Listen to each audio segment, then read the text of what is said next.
rukuk sujud sunnahnya sebaiknya kaki dulu, ya, baru kemudian tangan, kan begitu. Tapi kalau kemudian kaki dulu kemudian malah sakit, maka lebih bagus tangan dulu. Yang penting tidak kepala dulu. Nah, sujud si rasa kan angel banget ya.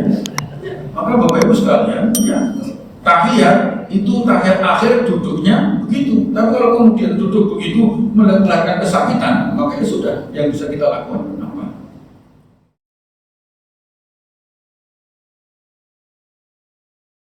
Al-umuru bimaqasidiya, setiap perkara bergantung maksud mengerjakannya. Sehingga dari sana dimunculkan atau melahirkan kaidah lanjutannya, yaitu al-ibrah fil uqud lil maqasid wal lafaz wal ma'ani. Al-ibrah fil uqud lil maqasid wal ma'ani wal lafaz wal mabani. Akad itu yang dilihat bukan sekedar zahirnya, tapi dia dilihat dalam maknanya. Mungkin mari kita contohkan, mungkin orang menggunakan kata ucapan terima kasih, tondo tresno, syukuran, infak dan lain-lain, tapi orang akan bisa menangkap maknanya ini adalah gratifikasi. Orang bisa memberi nama apa saja, ya, atau kemudian kita ada masalah, lalu kemudian kita mengatakan damai saja. Kata damai saja itu bukan karena sedang konflik, tapi kemudian orang memaknai bahwa ini diselesaikan di luar prosedur dan sebagainya. Itu yang dilihat adalah maknanya, bukan sekedar lafadznya yang tampak saja. Maka kemarin juga sudah kita contohkan, orang yang kemudian menyebabkan kematian 10-20 orang sekaligus karena dia nyetir remnya blong, tentu akan hukumannya akan berbeda dengan orang yang meskipun yang meninggal hanya satu, tapi dari rumah dia sudah membawa senjata dengan yang membunuhnya dan lain-lain. Kemarin sudah kita contohkan. Kemudian yang kedua, kita sudah membahas al-yaqin la yuzal bisyak. Keyakinan tidak bisa digugurkan dengan keraguan-raguan, tidak bisa dikalahkan dengan keraguan-raguan. Ketika kita sholat 3 atau 4 rakaat, maka yang 3 itu pasti, yang 4 masih ragu. Maka kemudian memutuskannya yang 3, karena yang 3 itu yakin, 4-nya masih sama-sama. Dan kita nggak boleh memutuskan setiap apa baiklah, nggak bisa. Karena 4 itu masih ragu-ragu. Yang pas, karena salah apapun 3-nya pasti, 4-nya belum. Maka yang dipegang adalah yang pasti. Ketika kita sudah berwudu, kemudian kita istirahat, lupa saya sudah batal apa belum, maka batalnya itu masih dalam keraguan-raguan. Sementara yang pasti dia sudah berwudu, maka wudunya tidak batal. Tapi sebaliknya, tadi saya sudah wudu apa belum, maka kemudian wudunya itu samar-samar, belumnya pasti, maka yang berlaku adalah belum wudu. Ketika kemudian mutasi ke luar provinsi, kemudian di Pulau Jawa ada gempa bumi yang menyebabkan ratusan atau ribuan orang meninggal dunia, kita nyari istri kita nggak ketemu, maka kemudian kaidahnya aslu baqa'u makana ala makan. Yang asalnya apa? Masih hidup, maka sebelum ditemukan mayatnya harus dihukumi hidup sampai ketemu jenazahnya, atau kemudian dinyatakan secara ilmu pengetahuan tidak mungkin selamat, maka kemudian baru disebut mati. Jadi jangan sampai kemudian melamar perempuan lain, ditanya, loh kan istrinya masih ada, sudah gak ketemu, terus sudah mati habis, nggak bisa, harus dihukumi belum mati sampai ketemu kuburannya. Jadi Bapak Ibu sekalian yang dirahmati Allah,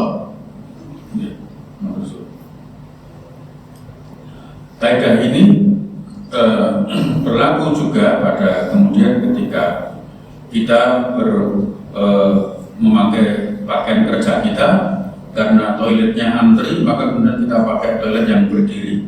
itu kemudian ada keraguan, ini kecipratan air najis apa tidak. Sepanjang tidak tahu persis bahwa itu kena, maka hukumnya tetap suci sampai ke jelas-jelas kena najis. Ya. Kecuali, tapi kita nggak boleh kemudian sudah pasti tetap samar. Misalnya sudah jelas-jelas kecipratan, ya kan? Terus dia kebaik orang sudah bisa. Ya. Apalagi kemudian nyata-nyata sama, demikian juga sebaliknya di tempat umum itu semua adalah suci sampai terbukti najisnya, sehingga kalau kemudian kita sholat tidak usah harus dipel bolak-balik ya, karena kita di situ kita mau cakui mau nggak boleh begitu. Pokoknya itu bersih, awalnya sudah bersih ya sudah, sampai kemudian terbukti ada bocah ngomol situ misalnya, nah itu baru kemudian disebut najisnya. Itu kaidah yang pertama dan kedua. Nah, selanjutnya Bapak Ibu sekalian yang dirahmati Allah, ketiga al-masyaqqah tajlibut taisir. Segala kesulitan mendatangkan kemudahan. Segala hal yang kesulitan melahirkan kemudahan.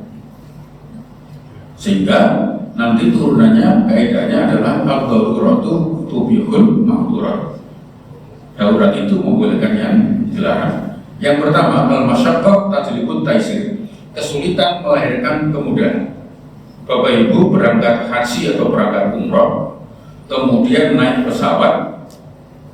Di dalam pesawat kita perjalanan sudah masuk waktu sholat. Kalau harus berwudu, kesulitan. Ya, jumlah air yang ada di pesawat itu terbatas, apalagi satu pesawat muslim semua, jamaah umroh misalnya, itu kalau wudu semua itu kemudian nggak cukup, maka kemudian boleh diganti dengan tayamum. Lalu kemudian sholat, kalau kita harus rukuk dan sujud secara normal kesulitan, maka kemudian melahirkan kemudahan. Kecuali mohon maaf Bapak Ibu yang kalau berangkat umroh atau haji naik pesawat Saudi Airlines. Kalau Saudi Airlines kan menyediakan ruang sholat. Jadi pesawat itu di Saudi Airlines menyediakan ruang sholat. Kita bisa sholat normal, rukuk sujud. Kalau tidak, pakai Garuda atau Lion yang jaraknya pendek kaki dengan kursi berikutnya, maka kita bisa duduk di kursi itu, sholat, rukuk, sujud di situ dengan isyarat. Perintahnya menghadap kiblat, tapi kita nggak kuasa menentukan kiblat. Tahu kiblatnya, tapi nggak bisa menentukan. Ya, karena kita pulang dari umroh, gampangannya pun kan pesawat ke timur terus. Tidak perlu meminta pilotnya untuk membalik pesawat. Bos, jamaah. Tidak. Ya, kita bisa tetap sholat meskipun jadi kalau sudah sholat di atas pesawat itu maaf bukan di atas pesawat, di dalam pesawat. Di atas pesawat ya, tidak mungkin lah ya. Di dalam pesawat itu mengikuti arah perjalanan pesawat. Atau Bapak Ibu mana pulang kampung naik bis rumahnya Banyuwangi, Semarang Banyuwangi, naik bis apa itu dulu ada bis yang tanpa rem itu, ya, Sumber Kencono. Nah, itu dasar itu. Tapi setelah diteliti, supir bis Sumber Kencono itu calon penghuni surga semua. Kenapa? Karena membuat semua penumpang ketakutan, makanya pikir kepada Allah Subhanahu wa Ta'ala. Ya, maka guyonannya Allah mencintai supir bis ugal-ugalan daripada imam sholat yang kelamaan. Sebab imam sholat yang kelamaan membuat jamaah jengkel, lupa kepada Allah, jadi sholat sampai emosi. Tapi kalau penumpang bis Sumber Kencono itu membuat penumpangnya ketakutan, akhirnya pikir mereka ingat kepada Allah Subhanahu wa Ta'ala. Jadi jangan kaget kalau nanti buka lawang surga sini supir kaget. Oke, gue yang dirahmati Allah. Nah, bisnya ke timur terus dan nggak memberi kesempatan kita istirahat. Misalnya Mas pernah alami, Mas mampir terminal, Mas mampir sebentar Pak, hanya kontrol nanti jalan lagi. Kalau saya turun dulu, tak sholat di musola berikut, yang monggo kita tinggal. Akhirnya nggak jadi. Jadi Bapak Ibu sebenarnya sholat di dalam bis itu menghadapnya ke timur terus Pak, malah megang Aku selatan timur, utara timur, selatan begini. Ya kita tetap sholat di situ, tanpa harus mengira sajadah di tengah-tengah. Ya, kalau kemudian kita sholat normal di situ, bila sajadah, terus madem mulon membelakangi ke bis jalan, itu direksi juga Pak. Supir kaget, no mas, sholat obros. Dan maka kemudian bisa duduk di jauh yang kursinya masing-masing, wudunya tayamum, al-masyaqqah tajlibut taisir, kesulitan melahirkan kemudahan. Bapak Ibu sholat menghadap kiblat, nggak ketemu kiblatnya. Kalau tadi kan tahu kiblatnya tapi nggak puasa. Tapi ada yang tidak tahu kiblatnya, pakai HP nggak nyaut. Iya, kadang-kadang HP satu dengan yang satunya bisa beda juga kan. Nah, kita ya sudah meyakini aja. Apalagi mohon maaf di negara-negara komunis misalnya di Cina misalnya, itu kan maaf Google kan nggak main Bapak. Ya saya ke sana nggak main kan nggak jalan. Kalau mau pakai operator dia di sana harus mendaftar, harus mengirim nomor paspor, nomor visa dan macam-macam. Kelamaan akhirnya sudah akhirnya kita sholat dengan keyakinan kira-kira nggak ada kesana. Tapi ternyata ada kawan yang tahu, ya digeser aja. Kalau kita tahu bahwa kiblatnya salah dan kita yang sholat, itu langsung kita pegang kudanya, kita putar selesai. Jangan dia pas apa-apa, kurang kiri bos, kurang sidik, kaki yang balik. Tidak perlu begitu, cukup bisa pegang geser. Atau kemudian setelah rampung, sudah tahiyat Pak, mas kiblat keliru mas, rapopo sebar. Iya, tidak perlu diulangi. Al-masyaqqah tajlibut taisir, kesulitan melahirkan kemudahan. Dalam sholat begitu, dalam ibadah apapun Bapak Ibu. Maka kemudian hari ini yang barangkali Bapak Ibu akan berangkat haji tahun 2025 nanti, itu kesulitan-kesulitan diperlonggar. Dengan kaidah ini, aturan-aturan haji diperlonggar Bapak Ibu. Dulu Bapak Ibu jamaah haji itu bahkan sampai 2022, sebelum 2023 malah, itu kan jamaah dari khususnya ketika musnah Arafah Musdalifah Mina itu begitu Arafah nanti diangkut ke Musdalifah, turun sampai tengah malam minimal, lalu bergeser naik bis lagi menuju ke Mina. Itu normal.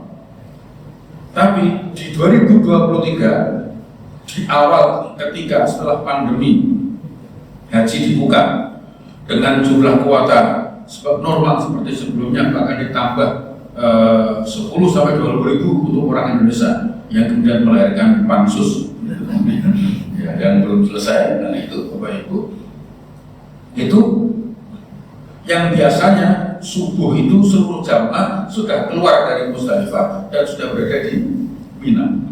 Tahun 2023 itu kan produknya luar biasa, menyebabkan banyak orang pingsan, orang banyak sakit, bahkan yang meninggal karena diterik matahari tempat terbuka kayak begitu sampai menjelang maghrib baru selesai. Maka kemudian di 2024 kemarin pemerintah membuat kebijakan yang namanya murun.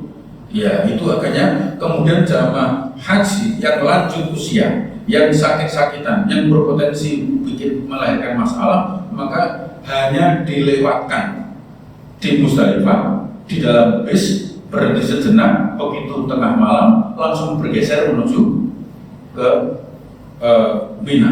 Jadi tidak turun, tidak berhenti, apalagi istirahat sampai tengah malam karena berpotensi sakit dan sebagainya. Al-masyaqqah tajlibut taisir. Tapi bagi yang tidak ada masalah, dia tetap harus melalui itu, karena itu yang kemudian disebut rukhsah, keringanan, hanya dilakukan bagi orang-orang yang sedang ada uzur sakit atau orang yang menemani orang sakit. Ya, petugas misalnya sehat, tidak nginep lama di Musdalifah, bisa dengan alasan mendampingi yang sakit-sakit, yang tua-tua, yang resiko tinggi. Kalau hanya yang resiko tinggi yang kemudian dilepas ke sana, sampai sana malah bingung, nggak ada yang ngurusin gitu. Ya, maka orang-orang yang mendampingi menjadi boleh, anak mendampingi orang tuanya. Al-masyaqqah tajlibut taisir, kesulitan melahirkan kemudahan. Sebab kalau kemudian nggak ngerti kaidah ini akan beda, Pak. Orang tanya, Ustaz kayak gini itu sah apa enggak? Saya harus bayar dam apa? Tidak. Sebab mohon maaf, kalau harus bayar dam saya nggak punya duit. Kalau tidak, saya tidak bayar dam, betul. Bagaimana ini? Iya.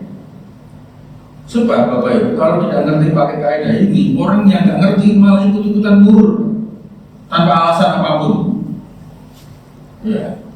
Sehingga mohon maaf, kalau orang yang berangkat haji sangunya pas-pasan, mepet, itu pertanyaannya gimana Ustaz caranya ibadah kami jangan sampai kena dam. Tapi yang punya duit menafikan, membuang kaidah ini, mencari yang mudah-mudah. Sehingga kemudian pertanyaannya, Ustaz, yang bisa diganti dam apa saja? Beda. Yang satu berusaha menghindari dam, nggak punya uang. Yang punya uang, pertanyaannya malah yang bisa diganti dam apa saja? Ini tak bayar dam saja. Yang penting uang tetap dipanggil haji kan? Ya, mohon maaf, saya nggak kalau pikiran saya buruk, ya, dan akhlaknya buruk, pasti akan mengatakan ini saya bantu. Terus apa? Dapat duit banyak apa saya Pak? Iya. Kalau katakanlah yang bisa, misalnya yang bisa diganti dam ada 5 jenis Pak. Satu damnya 700 real misalnya, kan 700 kali 5 3.500 real, tinggal kalikan 4.000, itu satu orang. Tapi kalau kemudian kita punya ilmu, punya rasa, punya takut kepada Allah, jawabnya tidak. Ini Pak yang bisa diganti dam. Jawabannya, Bapak, mohon maaf, ibadah ini harus dilakukan. Dan itu adalah pengganti jika kemudian memang betul-betul tidak bisa dilaksanakan. Ya begitu. Sehingga bukan memanfaatkan ketidaktahuan atau kesembronoan orang. Begitu al-masyaqqah, prinsipnya harus ada alasan kesulitannya, baru kemudian melahirkan kemudahan. Puasa wajib, sakit bebas, sakit-sakitan maka kemudian tidak berasa puasa, cukup membayar fidyah. Al-masyaqqah tajlibut taisir.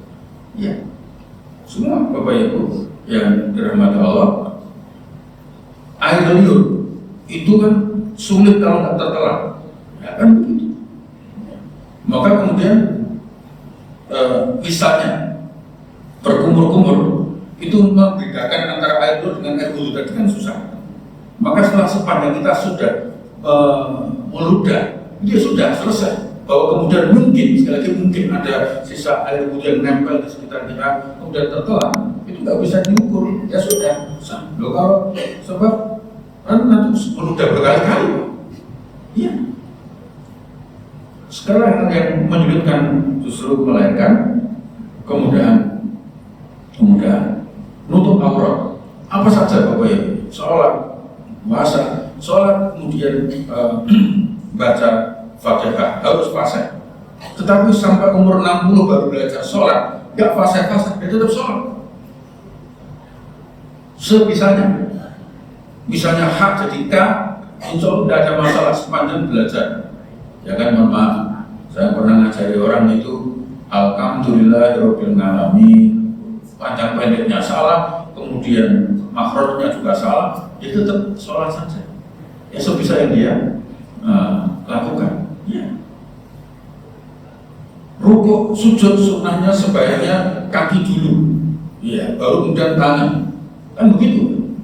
Tapi kalau kemudian kaki dulu kemudian malah sakit, maka lebih bagus tangan dulu. Yang penting tidak kepala dulu. Sujud si rasa kan angel banget ya.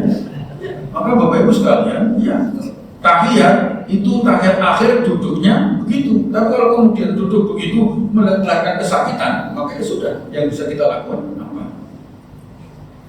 Ya, maka boleh sholat tidak harus rukuknya seperti orang yang normal. Karena ada orang yang sholat berdiri, begitu waktunya rukuk dia duduk di kursi, sujud duduk di kursi. Sebagaimana yang Bapak Ibu pernah lihat kalau pas umroh, ya, atau di masjid-masjid di kampung, perumahan yang sudah mulai banyak pensiunan kan menyediakan kursi. Iya. Dan sayangnya kalau ada peristiwa ya mungkin anak-anak orang tua sholat berdiri belakangnya kursi, nah waktunya lu kok diambil anak kecil gitu. Wah itu kasihan betul itu, terjunkan ya. Bapak Ibu jadi seperti itu. Soal ada air harus wudu, nggak ada wudu, nggak ada air boleh tayamum. Sholat harus berdiri, nggak ada bisa berdiri bisa dengan caranya. Kamu nggak terlibat. Setiap hal yang sulit justru melahirkan kemudahan. Bapak Ibu kita bekerja, sulit memisahkan pajak antara pajak rumah dengan pajak minuman keras. Ya kan masuk kas negara. Ya. Maka kemudian yang berlaku sebagaimana air yang masuk ke laut. Ya, Bapak sekalian yang dirahmati Allah, air laut, air sungai itu kan sumbernya dari mana-mana. Tapi begitu menjadi air laut yang menjadi suci. Kalau enggak, kita mau gajian dari mana? Pusing sendiri mana? Ya. Makanya kan ada orang yang nggak ngerti kaidah, kadang-kadang bos, pegawai negeri haram bos, duit sekolah ngendi-ngendi. Lah kalau orang ngerti justru mergo ngendi-ngendi malah halal gitu. Lalu ya, kalau yang ngerti malah enak, mergo sekolah ngendi-ngendi dadine. Kalau yang dirahmati Allah, belum bakal ada yang namanya najis yang dimakfu, belum Bapak Ibu jalan. Di situ kan banyak anjing berkeliaran, terus ada angin, bus begitu. Debunya kan sangat mungkin nempel di baju kita, Pak. Kalau kita harus mengganti itu susah. Maka sepanjang kemudian tidak ada anjing yang kemudian bergaya terus kencingin kita, gitu kan? Iya kan gitu tuh, Pak. Iya, ya tidak ada apa-apa. Iya, loh, Bapak maaf, terutama naik motor kan gitu. Ya, mungkin ada kubangan air kecipratan. Kita kan ngerti itu apa dikencingin anjing apa di supir angkot, kita kan ngerti, Pak. Iya. Loh itu sulit Pak kalau kemudian kita harus meneliti, maka kemudian menjadi hal enak, jadi tidak rumit. Al-masyarakat tajribu taisir. Kalau memisahkan itu akan merumitkan diri kita sendiri. Dan Islam tidak mengendaki kesulitan melahirkan kemudahan. Sehingga kemudian sebaliknya kalau perintah nggak bisa dilakukan, lakukan yang ringan. Yang mungkin bisa dikerjakan. Sebaliknya yang dilarang kalau nggak mungkin dihindari boleh ditabrak. Ya. Kalau perintah nggak bisa dikerjakan, lakukan yang paling memungkinkan. Larangan jika nggak mungkin ya harus dikerjakan. Ya. Bapak sekalian yang dirahmati Allah Subhanahu Wa Taala, sehingga ad-daruratu tubihul mahdurat, darurat itu membolehkan yang dilarang. Contoh, maaf, barangkali anak-anak kita ada yang masuk kuliah di fakultas kedokteran, ya kan? Atau mungkin masuk kedokteran gigi, memeriksa pasien, jadi dokter anak kita, itu kan sangat potensial menyentuh kulit pasien. Dan itu lawan jenis, kan nggak ada dokter putri, hanya melayani putri, kan nggak ada. Melayani semua pasien, laki-laki perempuan, harus megang pipinya perempuan. Padahal kita laki-laki, asal dokter gigi boleh Pak. Iya, yang tidak boleh kan dokter gigi buka kandungan. Kan itu Pak. Iya. Tetapi ketika dokter kandungan boleh Pak buka itu. Iya. Jadi Bapak Ibu sekalian, dokter kandungan boleh membuka kandungan orang yang kemudian tidak bisa. Bu, mohon maaf, saya dulu kuliah di kedokteran dan mengambil spesialis toksil itu sebelum ikut pengajian. Sekarang alhamdulillah saya sudah tobat. Ibu, saya periksa kepalanya saya. Dokter, Bu, insya Allah nyambung kepala, bawah nyambung. Ya, begitu. Iya. Yang tidak boleh itu kemudian dokter kandungan menulis spesialis wanita muda. Lah, tidak boleh. Enggak boleh kan begitu. Tapi kalau kemudian semua pasien dan semuanya pasiennya perempuan Pak, padahal dokternya jelas laki-laki, ya memang boleh disurvei Pak. Dokter kandungan itu malah banyak ya, ada pilihan. Dan kalau kemudian kita nyari dokter kandungan perempuan di kota kita nggak ada, ya istri kita boleh periksa di kota kandungan laki-laki. sepanjang kebutuhannya untuk periksa. Ya, begitu. Tapi seandainya tidak bisa Anda atau dokter umum Bapak Ibu, ya, biar gampang dokter umum dulu ya. Dulu untuk memeriksa pasien baju harus dibuka, betul Pak ya? Dibuka. Jadi dokter membuka baju buka bu agak dilebarkan, boleh karena untuk ngecek itu. Nah sekarang alat itu bisa nembus tanpa buka, maka bukanya sudah haram. Ya. Jadi dulu kita disuruh buka, termasuk ronsen mereka disuruh buka semua. Sekarang pakai baju tidak ada masalah. Ya, maka membukanya dulu boleh, sekarang tidak, karena setiap darurat itu ada ukurannya, ya. Ada batasannya. Ya. Oh, kalau dulu Bapak Ibu fikih yang diberikan contoh adalah di hutan tidak ada makanan, adanya babi, ya kita makan babi. Ya, darurat membolehkannya dilarang. Sekarang contoh itu sudah agak ketinggalan karena ada GoFood. Kan gitu Pak. Ya kan gitu. Meskipun di hutan kan masih bisa pesen GoFood gitu. Jadi Bapak Ibu kata Allah, kelihatannya sudah nggak kena. Tapi contoh yang lain misalnya umroh haji harus suntik meningitis. Dulu sampai 2010-an meningitis jelas mengandung unsur babi. Tidak bisa dipungkiri, yang memproduksi juga menyatakan begitu. Tapi sebelum itu maka kemudian sebelum ditemukan yang non babi maka dia harus dipakai. Sebab kalau tidak di meningitis tidak bisa masuk Arab Saudi. Tapi untuk bisa masuk Arab Saudi harus memasukkan unsur babi di dalamnya. Maka hanya sepanjang untuk kepentingan itu boleh. Ya. Dasarnya famanutur ghairu baghin wala 'adin fala isma 'alaihi. Asal tidak berlebihan dan tidak menambah-nambah, tidak ada dosa. Ya. Jadi kalau hanya memeriksa dan kemudian cukup dengan itu, tidak nambah-nambah, tidak berdosa. Sama Bapak Ibu, naik angkot. Ya, makanya kan di Jakarta kan sampai ada Transjakarta itu kan ramah perempuan gitu, sehingga supaya tidak terjadi kekerasan atau pelecehan seksual di kendaraan umum, maka dipisah. Sepanjang kemudian belum dipisah dan kemudian kita duduk sebelah kita perempuan, iya. Sepanjang kita terpaksa menjalannya nggak apa-apa. Yang penting bukan boleh angkot sampai terprok misalnya. Ya, anak ras itu masuk 12 ya. Tapi ketika kita sudah duduk atau ibu-ibu maaf ya sudah perempuan semua, tiba-tiba masuk laki-laki, jangan nggak usah turun. Loh, belum nyampe kok turun, nggak ada laki-laki. Itu nanti kita nggak sampai-sampai kan? Ya. Itu Al-Daruratu tubihul mahdurat, darurat membolehkan yang dilarang, sehingga Bapak Ibu agama itu menjadi mudah, tidak menyulitkan. Yang sulit-sulit diamalkan melahirkan kemudahan, yang haram tapi terpaksa boleh dilakukan. Nah, memahami agama dengan kaidah ini, insya Allah nggak ada yang berat untuk dijalankan. Saya itu menjadi relawan Ustaz, tapi gimana ya? Kalau selalu nyenggol-nyenggol haram, ya sepanjang tidak ada niatan pada Anda untuk berlaku haram, dan kalau karena itu terpaksa harus menjalani, ya menolong korban gempa, kemudian harus lindungi, meskipun itu lawan jenis ya tetap ditolong, ya kan?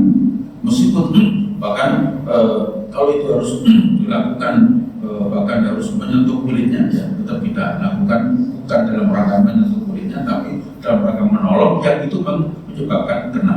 Nah, seterusnya, jangan lupa Bapak Ibu, sholat, puasa, zakat, haji, dan semua ibadah-ibadah itu yang sulit justru melahirkan kemudahan dalam kehidupan sosial, yang dan darurat semua yang dilarang menjadi boleh dilakukan, tetapi begitu daruratnya hilang kembali pada keharamannya. Ya. Bapak Ibu, contoh misalnya punya rumah itu ya dengan kredit, ya kan? Kredit itu kan unsur riba yang tinggi. Ya. Tapi kalau nggak begitu, nggak bakalan punya rumah. Dengan cara saya nggak mau kredit, mau nabung, setiap kumpul uangnya rumah naik terus, ya kan? tabungan kita nggak bakal ngejar harga rumah yang waktu kita mau beli. Maka kemudian itu yang bisa kita lakukan, ya. Terus kemudian kita lakukan sepanjang tidak urusan untuk bersenang-senang konsumtif. Karena kan ada Pak Menurut saya mohon maaf, barangkali ada yang alami, saya mohon maaf. Kan ada PNS yang sampai lupa SK JPS-nya di mana. Ya, kan ternyata yang baru, ya. Lo saya masih ingat, ya karena hobinya itu pokoknya hobinya. Jadi ya karena memang beberapa bank kan begitu. Setiap nasabah yang hampir selesai ditawari lagi. Nah, sepanjang tidak ada kebutuhan yang mendesak, mestinya tidak melakukan itu. Itu kemudian kita bersimpan itu kalau kemudian terpaksa melakukannya. Sebab kalau tidak melakukan itu, ya tidak ada yang bisa kita lakukan. Maka dalam kaidah ini sungguhnya mohon maaf, talangan umroh tidak perlu, ya kan? Karena dia wajib banyak yang mampu, tidak perlu hutang. Mohon maaf ya, yang saudaranya kerja di perbankan atau keuangan yang nawar begitu, ya mestinya tidak perlu. Ya, umroh dulu bayar belakangan, itu pasti ada nilai tambahnya. Nggak mungkin sama persis dengan biaya itu karena pakai waktu. Karena itu kan tidak kebutuhan mendesak atau kegiatan-kegiatan lainnya yang kemudian hanya untuk kesenangan semata. Jangan sampai hanya demi kesenangan atau kemudian menuruti sesuatu yang dilarang dianggap boleh. Karena yang dilarang menjadi boleh itu kalau dalam keadaan darurat saja. Jika daruratnya hilang, keharapannya muncul kembali. Ya, sebagaimana tadi saya contohkan, ketika Bapak Ibu, maaf, Ibu-ibu di kota kita, di kampung kita sudah ada dokter kandungan perempuan, kedatangan dokter laki-lakinya sudah berlaku lagi keharapannya. Kecuali pas waktunya mau melahirkan, dokter kandungan perempuannya pas sakit. Nah, itu kaidahnya. Nah, kalau pas normal, ya kita kembali kepada hukum asalnya. Jangan sampai kemudian darurat. Tidak ada yang namanya darurat, tidak ada yang selamanya. Darurat itu hanya pada saat-saat tertentu saja. Ketika alasannya hilang, ya kemudian hilang juga hukumnya. Maka kemudian sering disebut al-hukmu yadurru ma'amilati. Hukum itu mengikuti sebabnya. Sebabnya hilang, hukumnya hilang. Darurat, sebab daruratnya hilang, maka berlaku hukum asalnya. Nah, insya Allah kaidah ini membantu kita ketika dalam kesulitan-kesulitan melahirkan kemudahan, dan ketika dalam keadaan darurat membolehkan yang dilarang. Saya kira ini Bapak Ibu yang dirahmati Allah Subhanahu wa Ta'ala. Insya Allah berikutnya kita akan membahas ad-dararul yuzal. Setiap yang membahayakan harus dihilangkan. Nah, itu nanti kita akan belajar itu lagi, sehingga misalnya contoh yang paling gampang untuk kita bahas ke depan itu misalnya istri kita hamil, kemudian oleh dokter dinyatakan kalau kehamilannya dilanjutkan berpotensial mengancam nyawa ibunya, sehingga dokter menyarankan kandungannya digugurkan kemudian agar ibunya selamat. Kenapa? Karena bayi belum punya nyawa sesungguhnya, sementara ibu ini harus diselamatkan. Suami cukup diberitahu, jangan dimintai pertimbangan. Pak, ini ada dua pilihan. Kalau kehamilannya diteruskan, ibunya potensial terancam meninggal. Tapi kalau bikin istrinya selamat, kandungannya harus digugurkan. Ya, seterusnya aja. Istri kan gampang double, ya nggak boleh. Ya nggak boleh itu, Bapak. Ini orang generasi Brono, Pak. Ya, jangan sembarangan. Nanti kaidah itu berlaku nanti hukumnya bisa materi bujur. Ya, kalau kita nggak, maka darurat itu harus dihilangkan. Ya, bikin polusi tidur terlalu tinggi membuat orang terkena musibah. Itu kemudian polusi tidurnya harus diperbaiki. Lampu merah tidak berhenti membahayakannya orang lain. Itu kaidah-kaidah itu ada landasannya, sehingga kenapa kita tidak ngebut di kampung, kan gitu ada. Sesungguhnya kita sedang menjalankan kaidah-kaidah dalam fikih kita. Itu sebagai pengantar, insya Allah setiap yang membahayakan harus dihilangkan. Termasuk sesungguhnya kaidah ini juga, tapi karena ini mau pilkada, saya nggak mau contoh politik. Ya, di contoh politik itu banyak dulu, tapi ini nggak ada kaitannya dengan pilkada. Hanya sekedar cerita. Dulu kan ada raja yang mengumpulkan menteri-menterinya, kemudian setelah kumpul menterinya, rajanya masuk ke ruangan sambil bawa ayam, ya kan? Dan ayamnya itu kemudian dicuabuti, ayamnya teriak-teriak, rajanya nggak peduli, menterinya akhirnya tanya, Paduka Raja, kenapa ayam itu disakiti? Anda sakiti, Anda ajar, Anda kok tega? Diam saja. Kemudian ayamnya dilepas, lalu raja itu mengambil karung beras, tidak diambil semuanya, hanya ngambil satu genggam, kemudian ditaruh di depannya, ayamnya datang lagi. Ya, kata rajanya, beginilah cara mengendalikan rakyat. Kata raja kepada para menteri-menterinya, ya disiksa saya laku KI untuk morok diri. Nah, itu negeri antah berantah dengan tidak usah hubungan dengan satu daerah tertentu. Itu dulu di zaman kerajaan kan begitu Pak, caranya raja-raja itu mengendalikan rakyatnya. Nah itu Bapak Ibu, mudah-mudahan bermanfaat. Tidak usah bayangkan yang macam-macam ya. Terima kasih, mohon maaf. Assalamualaikum warahmatullahi wabarakatuh.